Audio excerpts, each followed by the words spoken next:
Cast the Neil Haley Show and celebrity interviews live from the Grotto with Greg Hanna. Greg, what's going on, man? How are you? I'm doing amazing, amazing week, amazing guests. All excited, Neil. Oh, it's an exciting way to start May with Linda McMahon. I don't need to really give an introduction. I think everyone knows this household name, but she again was in Trump's administration, also former president of WWE or CEO of WWE, everything. Linda, thanks for stopping by. And it's been a whirlwind, isn't it? Hasn't it? It just continues to just go. And with the whole ride to get Trump reelected, it's been a busy time for you, hasn't it? It really is a busy time. And I've been busy and I hope to stay busy. Being busy is a good thing. I like it.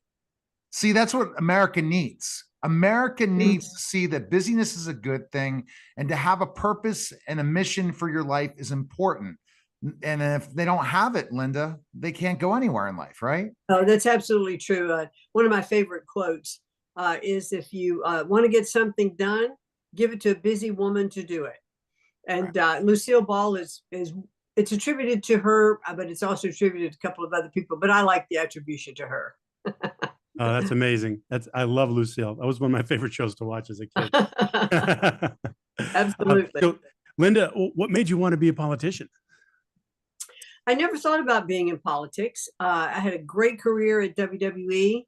And then there just, came a time, it was like 2009, and Chris Dodd was the senator in the state of Connecticut, and he wasn't all that popular at the time. He had left the state, moved his family out, and he seemed to have more emphasis on running for president. And I really felt that I'd had a wonderful career, and it was time to give back. I'd actually started, to digress for a second, I'd started the year before on the State Board of Education. The governor appointed me to that position to fulfill the term of someone who had left, and my interest in education, she knew about, very well. And so that was kind of my first foray into politics a little bit. And then when Chris Dodd's numbers weren't all that great, I said, you know what? I said, we have the kind of, constitution that allows for its citizens to, if they meet certain criteria, to run. And I decided to run for the U.S. Senate right out of the box. Not quite as bold as Donald Trump, who ran for president right out of the box. I did run for the U.S. Senate, and I just wanted to, I thought that it was a time that we really should have more business people in Washington. We have plenty of lawyers, but I just thought it was time to have, more business people, and I thought that my experience could lend itself well in Washington, and I could give back to the community and give back to my state and to my country. Fantastic. And I think it's so important to look at specifically people that are politicians that they've had to run something once in their lives, right?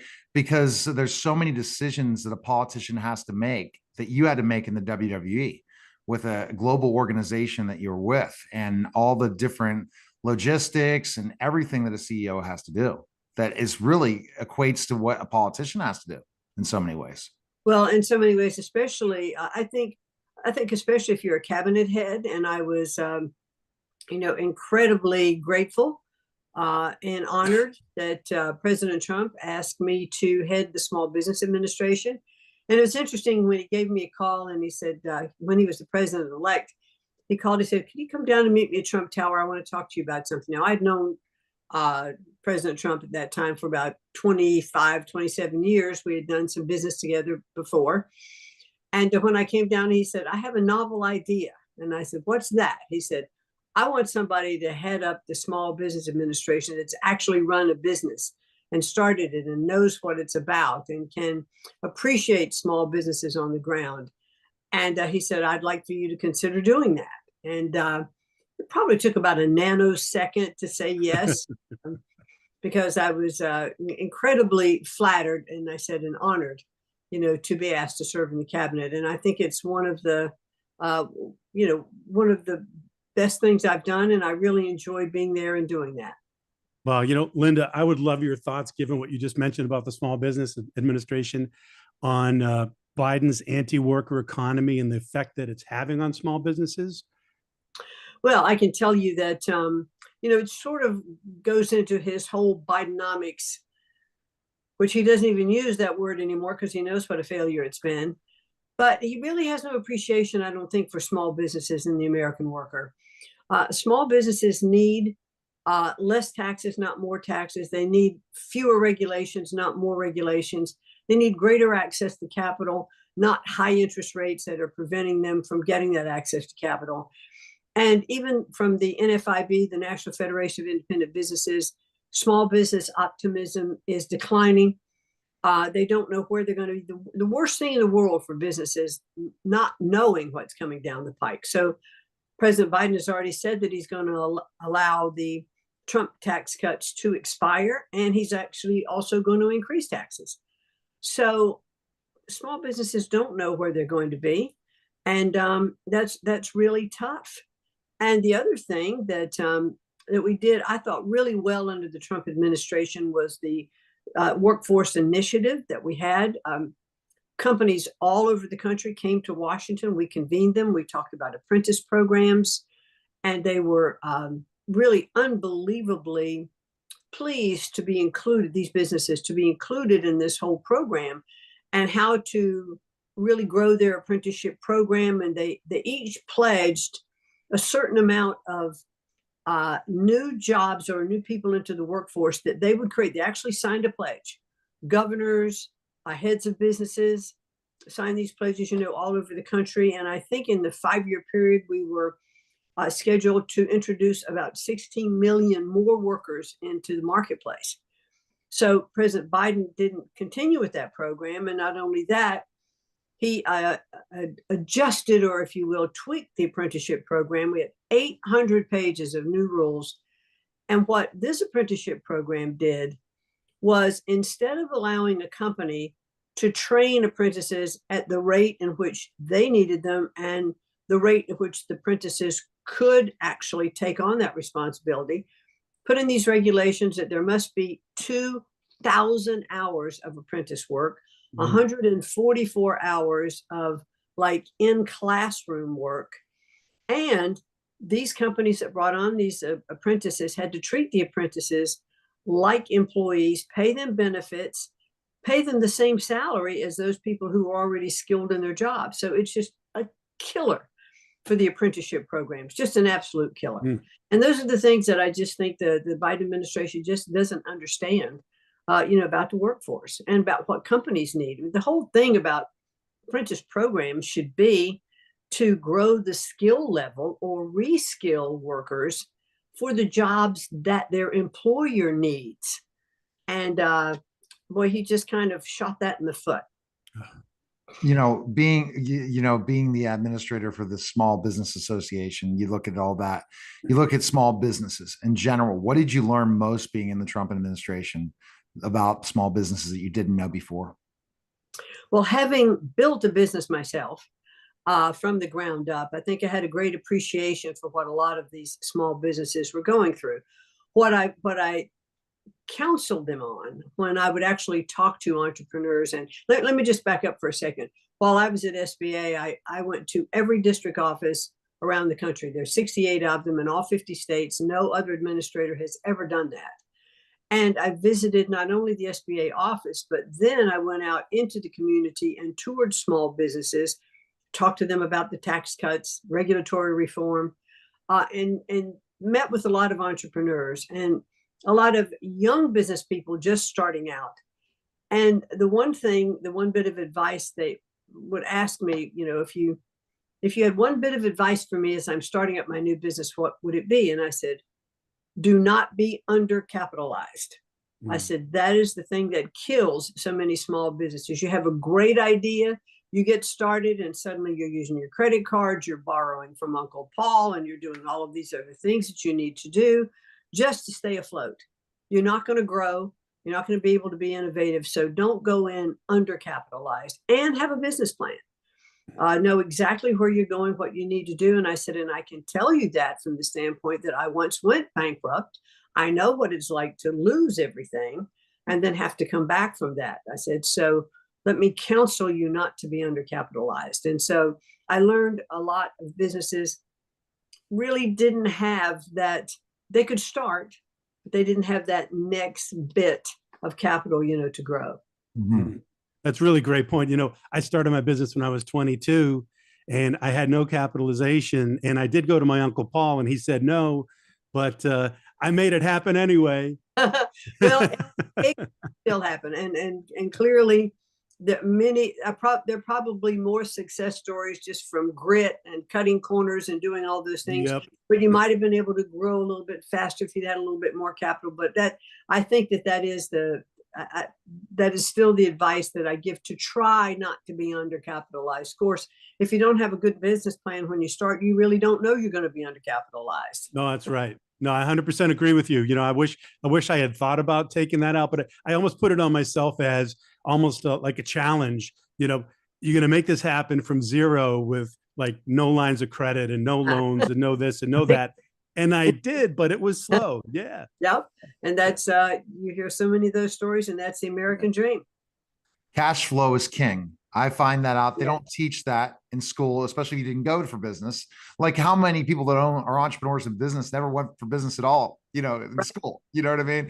And they don't tell you, by the way, when you start growing, you start making money, you might run out of money still. They don't get that. So I think that's what the Biden administration is not seeing, is that we need cash flow. We need more loans. We don't want to continue to be living off of our profits to put back into our business. I do this all the time. It stinks. And I wish I could go out and get the right loans, but the way that the rates are, the way it looks, it's not even worth it. And it's a shame. No, you're right. And that's one of the things that's happening now is this credit crunch with the high interest rates. We're seeing, slowing in the housing markets. We're seeing slowing, across the board with these high interest rates. And it really stifles business growth. Yeah. No, I was so fortunate. I bought my car and house 2019 under President Trump, 3.1%, 30-year fixed. Amazing. It's like 6 something now. I was looking at a line of credit to expand some things we're working on at the company. Traditional loans, conventional, they want almost 12%. SBA was a little better at 9.25 minus my quarter point for being a veteran. So 9%, not bad. A lot better, more favorable than the bank directly, but 100% with what you're saying. And boy, the hundreds of thousands of dollars we have to send to the IRS. I think of all the guys I could hire and the gals and give them a shot. It's very frustrating. Yeah, and the other thing I think that President Biden is overlooking is the expiration of these tax cuts that were under Trump. One especially that has actually already started expiring in 23. I think finishes up in 24. And that is the being able to write off the capital investment for that small business owner in the year in which it was made, write it fully off that year. And there was a baker just outside Boston, and I toured his plant, and he had these big commercial ovens. He told me, he said, this tax cut is going to allow me to buy a new oven that is $1 million. This oven's $1 million. But I already have business lined up that I can plug in and I can grow. And I already have the space allocated in my plant for this, but I would have to wait a couple of years, but I can do it this year because of the tax write-off. Fantastic. And so not only did that get his business, did grow quicker, but look at what it did for the economy. He hired more people. He had more revenue coming in, and therefore he was paying more taxes. When you make more revenue, you pay more taxes, and it's just lost on this administration that taxing and regulation kills business. It's just unbelievable. The other thing that's really hard during this Bidenomics situation is the workers that don't want to work anymore. At the restaurants, they can't find bus people, they can't find waiters and staff and so on because people wanted to stay home and get their 2 or 3K a month and not work. When you're being paid to stay home, it's a pretty good incentive to stay home.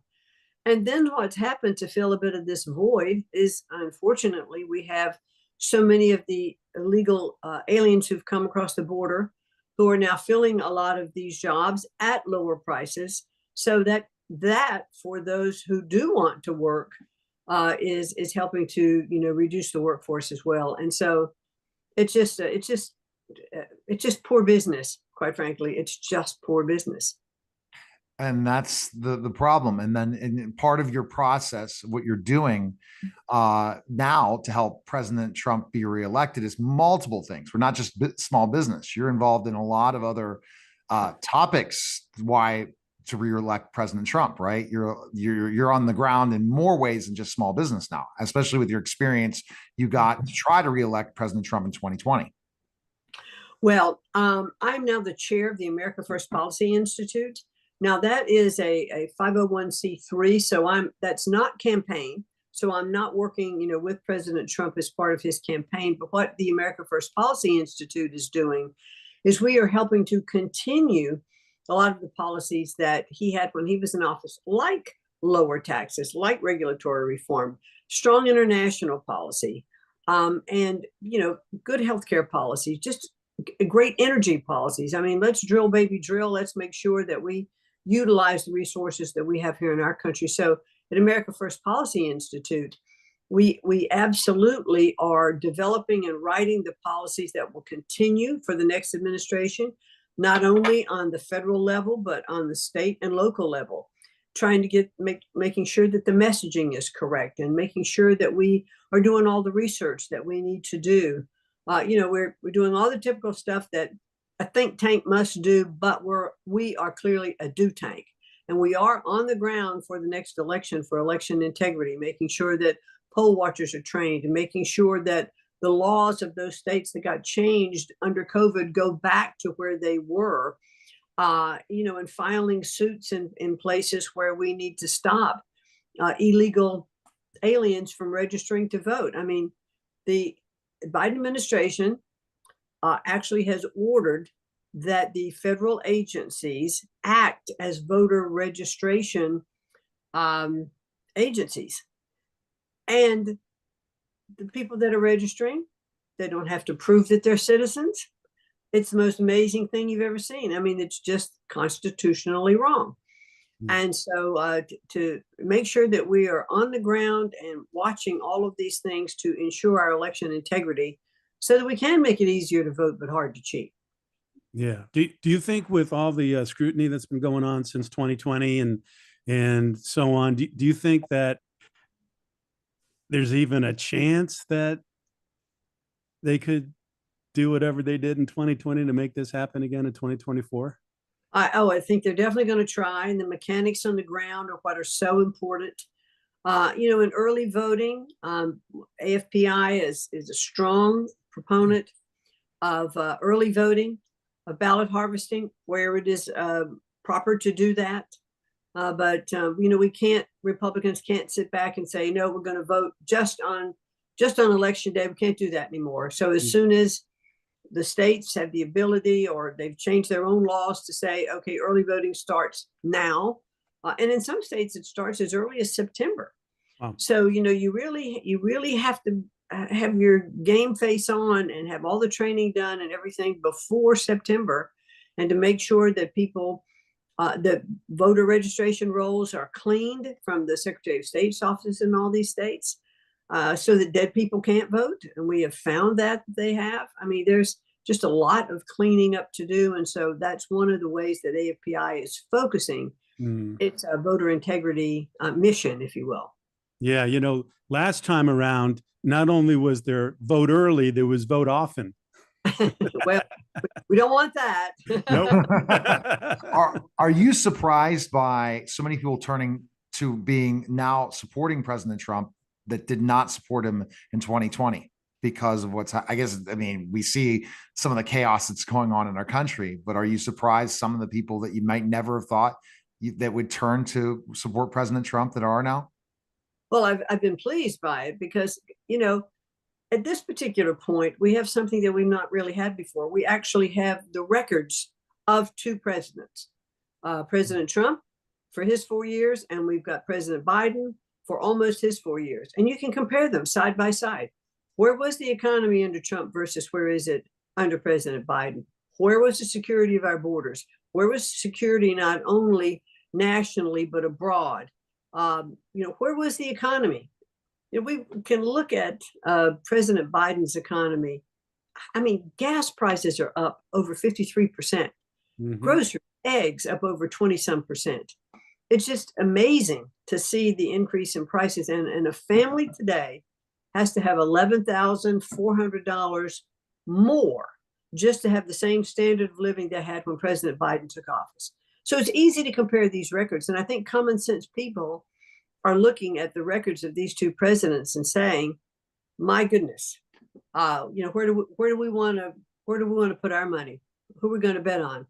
And that's why I think you're seeing, in spite of everything that President Trump is going through with all of these, bogus cases that he has to sit through trial on, you're seeing his numbers hold and go up because the country knows who would be the better leader.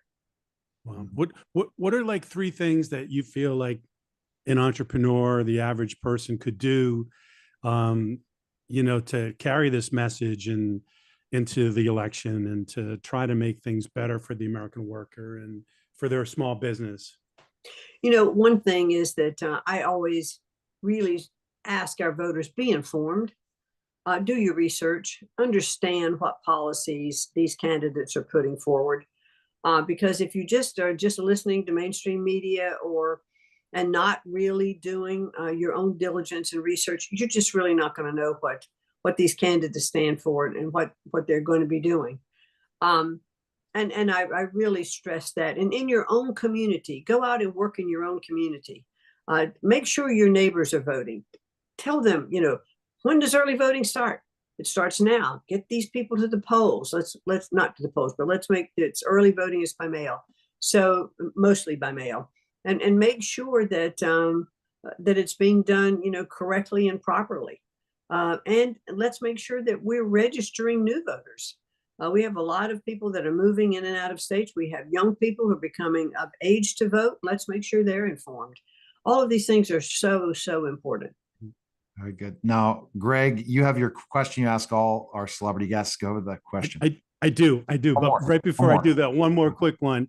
What are your thoughts on, revaluing the currency in the U.S. and other parts of the world, having some type of a reset, eliminating some debt, everybody getting back on a gold standard who isn't now at this point, or some kind of asset back, getting rid of the fiat dollar, that whole scenario. Do you have any thoughts around that at all?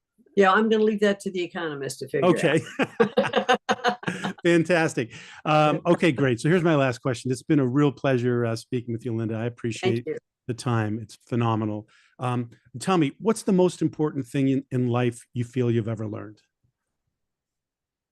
The most important thing in life I've ever learned, I think it's not how many times you get knocked down, it's how you get back up. And I just think that's so important. Expect in life to get knocked down. And if you go through the school of hard knocks, you learn an awful lot each and every time, but it's just so important how you get back up with new knowledge, with new vigor, with new determination. And so don't let getting knocked down bother you. Just jump back up and go for it again. And Linda, I know that's fantastic. And Linda, I know that you're not just involved in the nonprofit. You're doing some speaking too for women, right? All over the country, right? You're doing a lot of that too. Yeah, I am. I really enjoy going around to different parts of the country, talking about women's empowerment issues. As a matter of fact, this past weekend, I was out in Seattle, Washington for the Global Beauty Awards, which is the pageant industry. And it's really, the pageant industry is so much more than what you would just look at on the surface. And it really is empowering women and training women to how to present themselves and how to negotiate and how to have their own self-confidence. And so I was very pleased to be out there to speak on women empowerment. And so that was kind of a different thing, that I do, but I am doing lots of podcasts like I am doing this today. A lot of Zoom calls, a lot of interviews about the economy, about small businesses, about what we're doing at AFPI. And so doing those all around the country as well to inform people. We're a great resource to go to AmericaFirstPolicy.com and look at all of the centers that we are dealing with, from energy to American prosperity to the American worker. There are 22 centers, and we have 9 former cabinet members that are chairing those centers, and then we have some of the top minds in the country, helping to continue to write this policy. So it's all of the above and what we're doing to make sure that our country is growing, that we have businesses that can be innovative, that our economy is on the right track, and that we have safety here and abroad. It's fantastic. Last thing I wanted to tell you, Linda, is I'm making a comeback into professional wrestling. I wrestled back in the 90s in the minor leagues for Bert Prentice, for Jerry Lawler, and all these different people. I'm a legitimate 6'10", and I'm making a comeback. Yeah, I'm making a comeback into professional wrestling to just the unfinished business, getting a documentary done and all that stuff. So I just want to let you know that. Because so I ran into a lot of the guys that end up working for WWE after, when they were over with Burt and Lawler and USWA and all that stuff. So I just wanted to kind of say, wow, it's such an amazing thing that you were able to do with the WWE. And I see wrestling as life in so many ways. If you can learn the wrestling business, you can learn life in so many ways. Well, good luck to you. I wish you the best of luck. All right. Thanks, Linda. Appreciate you stopping by. Thank you. Thanks, Linda. All right. Thanks, Linda. That was a special simulcast of the Neil Haley Show and celebrity interviews live from the Grotto with Greg Hanna. You guys take care.